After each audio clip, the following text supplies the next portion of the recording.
Thank you for joining us for Sermons on Demand from Friendship Grace Brethren Church. We provide these videos as a way to share the pulpit messages and teachings offered at Friendship Grace Brethren Church. If you find these videos a helpful resource, please drop us a note at info@friendshipgracebrethren.com. Now open your Bibles and get ready to dig into the Word of God. Revelation 21:23 says, "And the city has no need of a sun or a moon to shine on it, for the glory of God gives it light, and its lamp is the Lamb," which we discovered last week could be a reference to a sheep or a goat. 21:3. Oh. And its light will be the nations, and by its light will the nations walk, and the kings of earth will bring their glory into it. So, what we're being told now, we're talking about the New Jerusalem. There will be no sun, no S-U-N, sun, and no M-O-O-N, moon. For the glory of God, the Shekinah glory, will give its light. There's no need for an astronomical sun or a moon. God's Shekinah glory will light the scene. As a creationist, I find this verse very, very compelling. And I find it of great importance. One of the objections to a literal 6-day creation in Genesis 1 is that the sun was created on day 4, but God said, "Let there be light" on day 1. And so those that are not literal 6-day young earth creationists argue you can't have light without the sun. Well, obviously that's not true because it's light in my room here and the sun's not facing us now. So obviously that's not true, but where did the light come from on day 1, 2, and 3 and the beginning of day 4 before the S-U-N was created? Had to come from God. Yeah, the Shekinah glory. Glory. Yeah. Yeah. Now, by Shekinah glory, do you mean his radiance Yes. or radiance that he has created? No, I think Shekinah glory is actually his radiance that he emits in different ways at different times. Okay. Or maybe, And yet we can still visually see him. I mean, it's not so blinding that we can't see him, only the shine, the light. well, we don't see God until, with the exception of seeing Jesus, who is the as Paul puts it, the representation of God in bodily form, or the image of God in bodily form. We don't actually see the Father until we're in a glorified form. We're not capable of doing that. Right. And so one of the ways that God manifested himself in the Old Testament to people was through his Shekinah glory. But remember when God was going to show himself to Moses, God I don't know who it was, my brain's too tired, but he put him in a crack. Yeah, that was Moses. Yeah. Good, my not totally fried. Yeah, so because it was right for him. Yeah, he had to veil him, and he still got sunburn. Right. S-O-N burn. And he put him in a crack. Yeah. So I find this verse very important and very compelling because we have evidence of what will be, which is very much similar to what is described as having happened. And I think that's important for us always to remember that creation and then the new creation, I try to avoid recreation because it's not recreating, it's newly creating anew. Newly creating anew. That's redundant. I think it's important for us to see this point. I believe the source of the light for creation was the Shekinah glory of God, just as described here in the new heaven. I also find verse 24 fascinating. We often ask what happens after the millennium to all the natural people who have not yet died. Perhaps John is giving us an indication here. Under the light of God, the Shekinah glory, the world's leaders will walk and bring their own into the light. perhaps what's being said, and I'm not going to stand firm on this. I'm just ruminating on what potentially is here. That maybe what Jesus is, or what John is telling us here is that God leads all of them at the end of the millennium, or the end of the season. He leads them all to the light, and they're somehow translated so that they can be immortal. Oh, that's cool. Well, when you think about the reality that the millennium is made up of both redeemed people, let me rephrase that, glorified people and natural people. So these are believing natural people. Well, I think by the end of the season, that's all that's left. Because the unbelievers go off with Satan in their toast. Right. And so this is perhaps another episode of poofing. My doctrine of poofology is getting bigger. Perhaps, and I may be completely off base here, but I think that's I can't figure out what's being said here other than that they're brought into the light through that.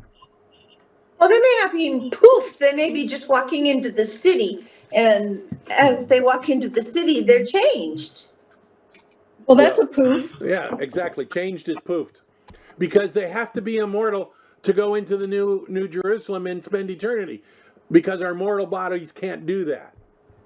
Oh, I've known about your poofology long enough. To me, poofology means going from one place to another. Well, just like we are changed if we're alive and remain at the rapture, we're immediately changed as we're pulled up into the clouds. It's the same thing. It's like, to me, poof was always beam me up, Scotty. I didn't get all of his poofology knowledge. That's poof proper. Yeah, poof proper. Good. Poof proper, like theology proper. We digress. The problem I have when I think about logistically natural born people making it through the end of the millennium and through the season, somehow they have to become glorified. Yeah. And we're not told how that happens. So I wonder if this is an explanation of that.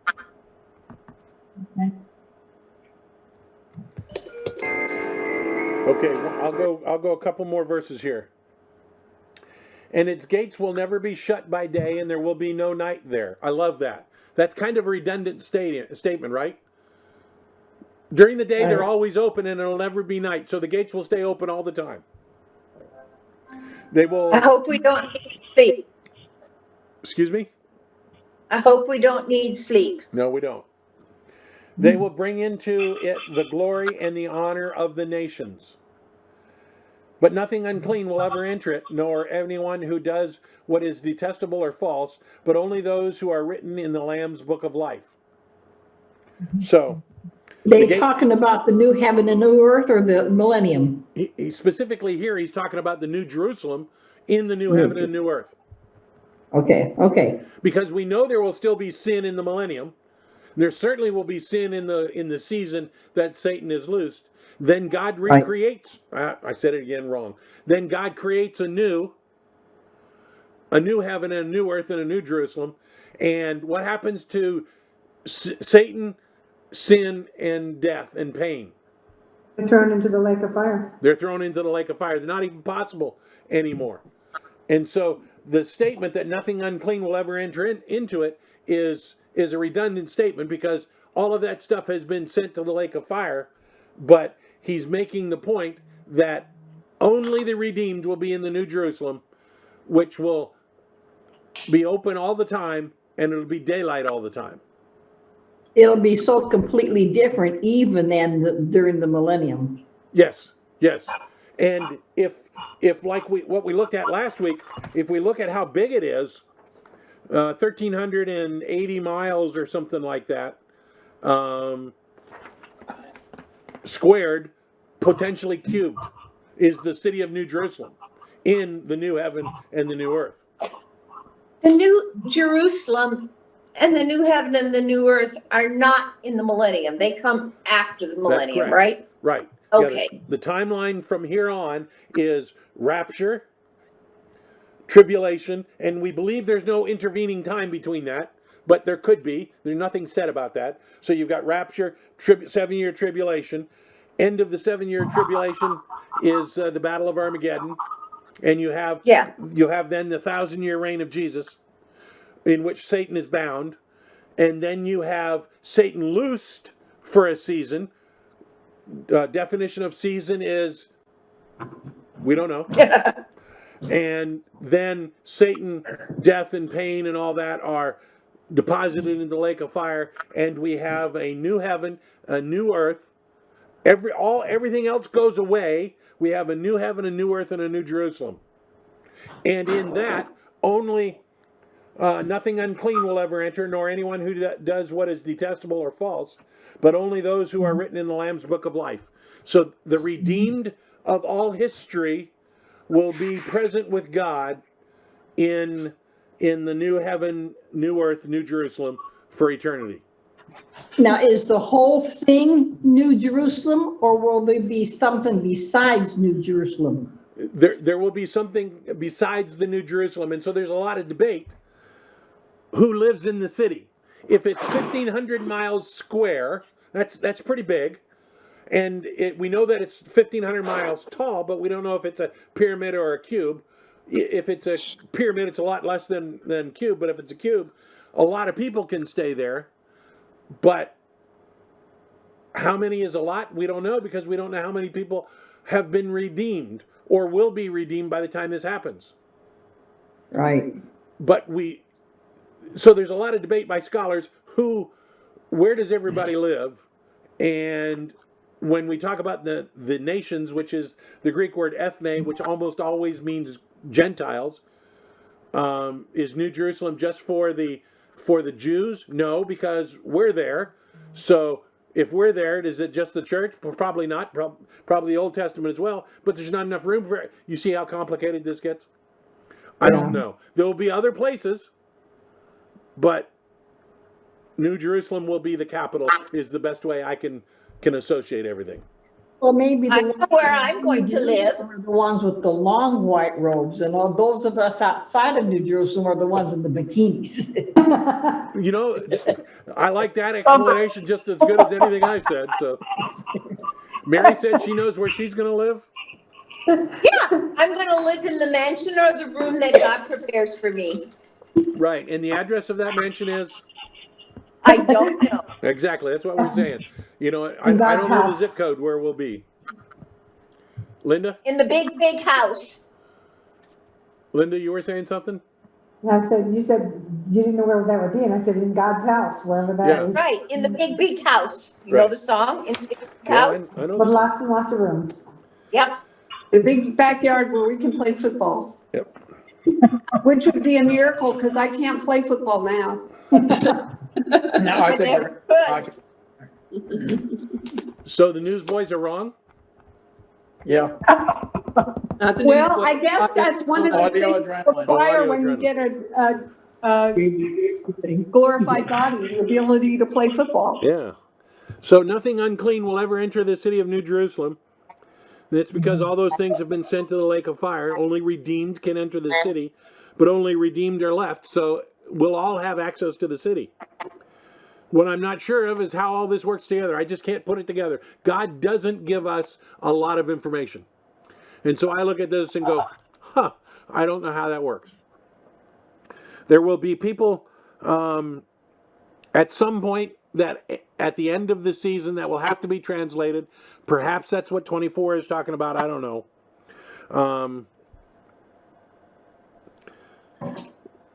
Yeah, that's where I want to end. That's the end of chapter 21. Right, yeah. I was going to talk about some things that I'd already answered. Go ahead. Nancy? I would say that he doesn't give us enough information. He doesn't tell us everything about it because we're not capable of understanding it. Well, that's probably true. Good insight. Nancy, were you about to say something? No, not really. Not really, I think. Well, that means yes, you were, so go ahead. I don't even remember now. I was listening to Steve. So it kind of put me on a sidetrack there. Yeah. Yeah, I know. Any Other other? than I think Esther was going to live in the suburbs of the new city. That's Yeah, yeah. the suburbs.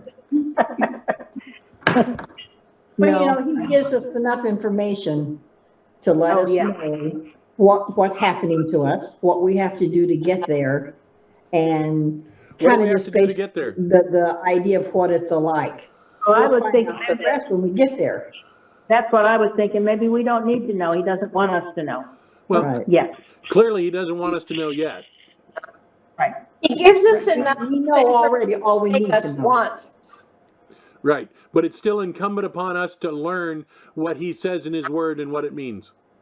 Oh, Yeah, yeah. because our curiosity is horrible. Oh, yeah. I'm telling you, there are days that I get so frustrated because I'll finally figure out what something means, and that just leads me to the point of I don't understand what the next part means because now it doesn't fit. Oh, that happens to me all the time. Okay. Yeah.